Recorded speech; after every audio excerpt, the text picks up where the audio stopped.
High বন্ধুরা, সবাই কেমন আছো? আশা করি সবাই ভালো আছো। ঝর্ণা কিচেন নতুন একটা রেসিপি নিয়ে এসেছি।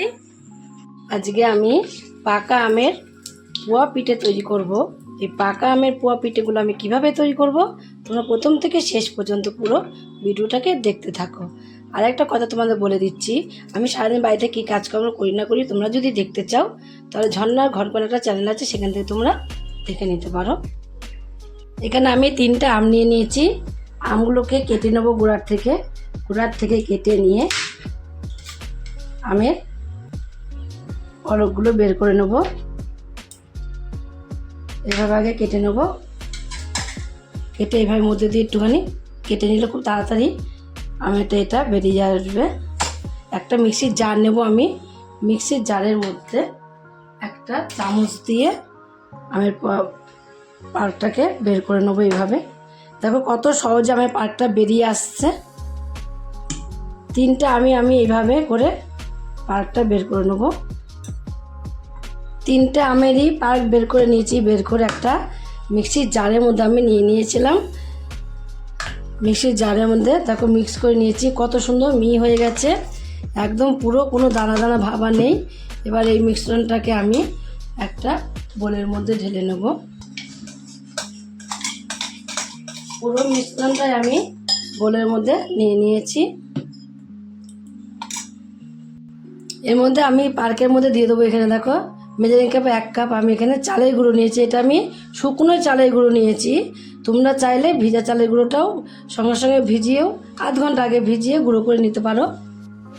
যতটা আমি চালের গুঁড়ো নিয়েছি তার কম নিয়েছি এখানে আমি ময়দা, তার হাফ নিয়েছি ময়দার হাফ নিয়েছি এখানে আমি গুঁড়ো আমল দুধ নিয়েছি। আমল দুধের 50 গ্রাম আমল দুধ নিয়েছি। এখানে মিষ্টির জন্য এখানে দিয়ে দেবো দেখো আমি খেজুরের গুড় ছিল আমার স্টক করা, সেই খেজুরের গুড়টা আমি এর মধ্যে দিয়ে দেবো। তোমরা চাইলে এর মধ্যে চিনি দিতে পারো।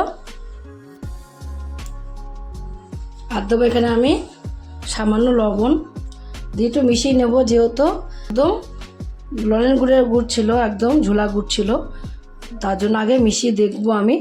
যদি জল এর মধ্যে ব্যবহার করতে লাগে জল দেব, না যদি দুধ থাকে তোমাদের কাছে তোমরা দুধ দিতে পারো। আমি দুধটা দেবো না, দেখো মনে হচ্ছে লাগবে না, এর সাথেই মনে হচ্ছে একদম হয়ে যাবে পারফেক্ট। ভালোভাবে একটু মিশিয়ে নিতে হবে। এইভাবে মিশিয়ে নেওয়ার পরে দেখে চেক করে তারপরে দেব। ও আরেকটা জিনিসে দেওয়া বাকি আছে এখানে আমার, কিছুটা নারকেলের গুঁড়ো দিয়ে দেবো এর মধ্যে আমি। নারকেলের গুঁড়োটা তোমরা দোকানে কিনতে পেয়ে যাবে। নারকেলের গুঁড়োটাও এর সাথে ভালোভাবে মিশিয়ে দেবো। এখন নারকেলের গুঁড়ো শুকনোই কিনতে পাওয়া যায়, যে কোনো মুদিখানার দোকানে তোমরা নারকেলের গুঁড়োটা কিনতে পাবে। নারকেলটা দিলে কিন্তু আরও টেস্ট হবে, দেখবে পিঠেগুলো। আমল দুধ দিয়েছি এখানে আমি, অনেকটাই আমল দুধ দিয়েছি, তার জন্য লিকুইড দুধটা আমি এর মধ্যে দেবো না। তোমরা যদি মনে করো যে এখানে আমল দুধ দেবো না লিকুইড দুধ দেবো, তোমরা সেটাও দিতে পারো। আমল দুধটা দিলে খুব টেস্ট হয়। সামান্য একটু জল আমি দিয়ে দিয়েছি, দিয়ে ভালোভাবে এগুলো একটুখানি মিশিয়ে একটা মিশ্রণ তৈরি করে নেবো। বেশি পাতলাও হবে না মিশ্রণটা, আবার বেশি গাঢ়ও হবে না, সেভাবে মিশ্রণটাকে তৈরি করতে হবে। যত ভালোভাবে মিশাবে তত পোয়া পিঠেগুলো ভালোভাবে ফুলবে। দেখো আমার এখন পোয়া পিঠের জন্য একদম মিশ্রণ রেডি হয়ে গেছে। এর থেকে বেশি গাঢ়ও করবো না, আবার বেশি পাতলাও হবে না। ঠিক মিশ্রণটা তোমাদের দেখিয়ে দিচ্ছি আমি চামচ দিয়ে একটা, ওটা দিয়ে তোমরা বুঝতে পারছো না। দেখো মিশ্রণটা ঠিক এই টাইপের হতে হবে। এই টাইপের হলে পিঠেগুলো বেশ ভালো হবে। 10 মিনিটের মতো একটু মিশ্রণটা আমি সেট হতে দেবো। এবার রেখে দেবো ঢাকা দিয়ে। 10 মিনিট পরে পিঠেগুলো ভাজবো। পিঠেগুলো ভাজার জন্য দেখো ঠিক এরকম টাইপের গর্ত টাইপের একটা কড়াই নিতে হবে।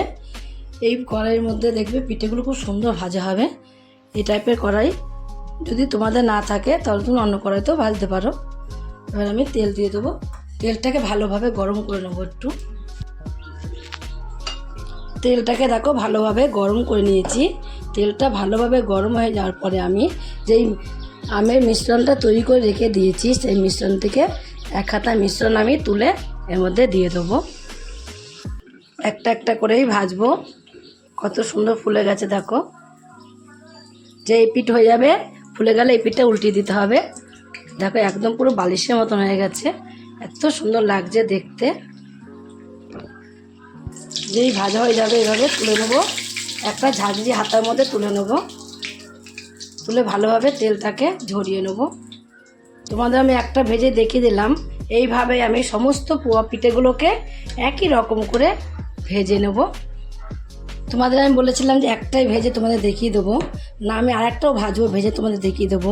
যদি তোমরা মনে করো যে ভালোভাবে না ফুলছে না, তখন তোমরা কি করবে, তোমাদের কাছে যদি বেকিং পাউডার থাকে তোমরা একটু বেকিং পাউডারের মধ্যে দিয়ে দেবে, তাহলে দেখবে আর খুব সুন্দরভাবে ফুলে যাবে। এভাবে তেলটা যদি উপর দিয়ে দেওয়া যায়, দেখো উপরটা কত সুন্দর ফুলে যাচ্ছে। এমনি না উল্টানোর আগেই উল্টে দিলে তো আরও সুন্দর ফুলে যাবে। কত সুন্দর ফুলেছে। এবারে এটা আমি তুলে নেব, তুলে ভালোভাবে তেলটাকে ঝরিয়ে নেব, ঝরিয়ে নামিয়ে দেবো। নামিয়ে এবার বাকি যেগুলো আছে সেগুলোকে আমি একই রকম করে ভেজে কমপ্লিট করে নেব। সব পোয়া পিঠেগুলো আমি কমপ্লিট করে নিয়েছি, কমপ্লিট হয়ে গেছে। তোমরাও এভাবে পাকা আম দিয়ে একদিন পোয়া পিঠে বাড়িতে তৈরি করে খেয়ে দেখো। পাকা আমে তো অনেক রকমই রেসিপি তোমরা খেয়েছো, আবার শুধু পাকা আম দেখবে অনেক সময় যদি পাকা আম ঘরে থাকে কেমন নরম হয়ে যায়, সেগুলো না ফেলে দিয়ে তোমরা এইভাবে পোয়া পিঠে তৈরি করে খেয়ে দেখো কেমন লাগে।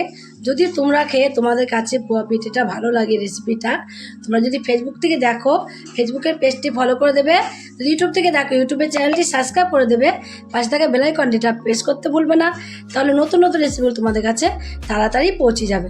আমার চ্যানেলে নতুন বন্ধু হয়ে থাকো, সাবস্ক্রাইব করোনি প্লিজ সাবস্ক্রাইবটা করে দিও, সবার আগে তোমাদের কাছে নোটিফিকেশন ঢুকে যাবে।